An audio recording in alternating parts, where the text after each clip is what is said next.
নমস্কার বন্ধুরা, রিতাস ডায়েরি চ্যানেলে তোমাদের সবাইকে স্বাগত। আজকে আমি যে ভিডিওটি নিয়ে এসেছি, ভিডিওটি খুবই গুরুত্বপূর্ণ ভিডিও। এটি হচ্ছে হোলি খেলা বা দোল খেলার ভিডিও। কারণ এটা নিয়ে আসা খুব দরকার। অনেকেই হয়তো জানেন না অনেক কিছু নিয়ম, তো সেগুলো জেনে রাখা ভালো। দোলের দিন কী করা উচিত, কী করা উচিত নয়, সেটা হচ্ছে দোল পূর্ণিমা। দোল পূর্ণিমার দিন কী কী করা উচিত, কী কী করা উচিত নয়। তো বন্ধুরা, দোল পূর্ণিমা হচ্ছে একটি বিশেষ পূর্ণিমা, যেটি অন্যান্য পূর্ণিমার থেকে কিন্তু অনেক বেশি গুরুত্ব পায়। এই পূর্ণিমার দিনে যেটা হয়, রাধাকৃষ্ণের পুজো করা হয়।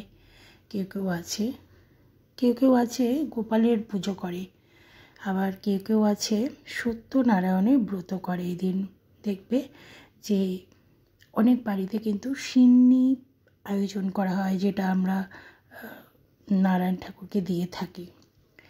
কেউ মা লক্ষ্মীর পুজো করে। তো বন্ধুরা, এই মা লক্ষ্মীর পুজো, গোপালের পুজো, রাধাকৃষ্ণের পুজো, এই যে বিভিন্ন ধরনের পুজো বাড়িতে হয়ে থাকে, এই দিনে কিন্তু বিশেষ বিশেষ কিছু খাবার আছে যেগুলো কিন্তু একদমই নিষিদ্ধ। মানে এই খাবারগুলো খেলে কিন্তু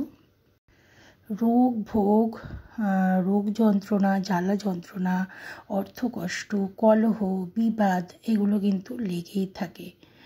তো কী সেই খাবার যেগুলো খাওয়া উচিত নয়, সেগুলো কিন্তু আমি বলে দেব এই ভিডিওতে।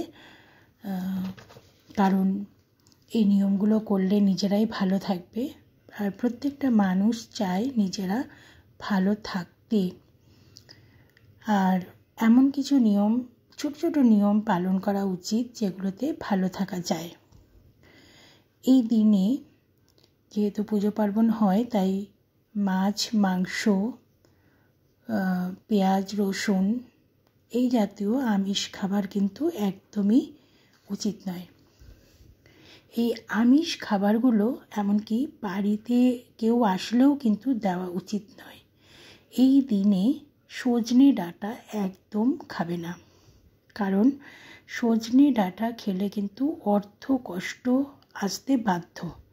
এই পূর্ণিমা তিথিতে সজনে ডাঁটা চিবিয়ে খাওয়া নিষিদ্ধ, মানে সজনে ডাঁটা খাবে না, না খাওয়াটাই ভালো। কারণ সজনে ডাঁটা খেলে অর্থ কষ্ট আসবেই আসবে।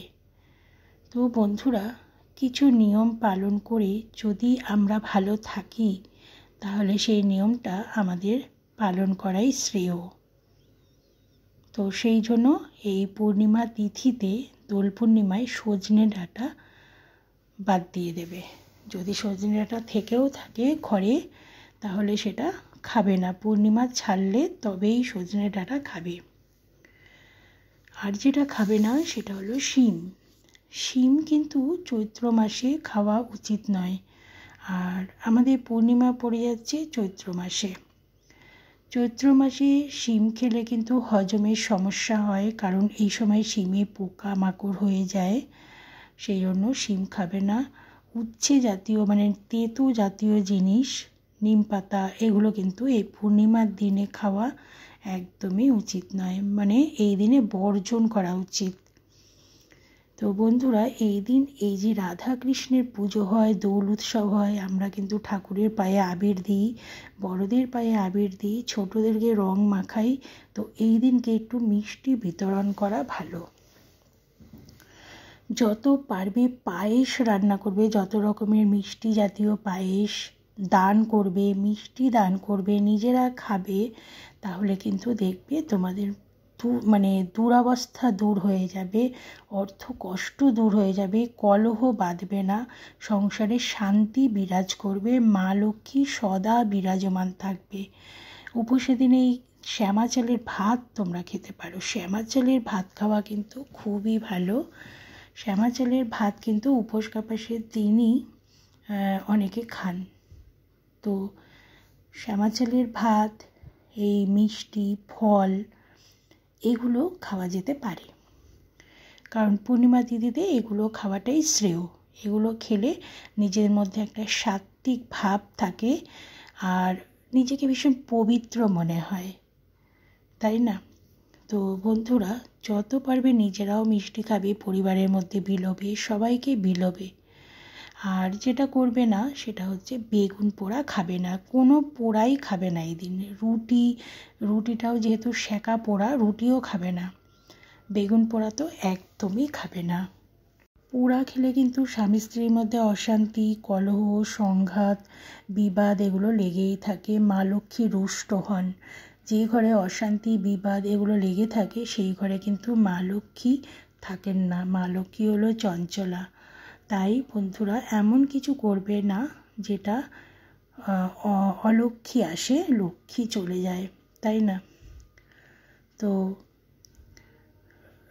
পেঁয়াজ রসুন তো খাবে না, বলেই দিলাম। এই খাবারগুলো একদম বর্জন করে দেবে।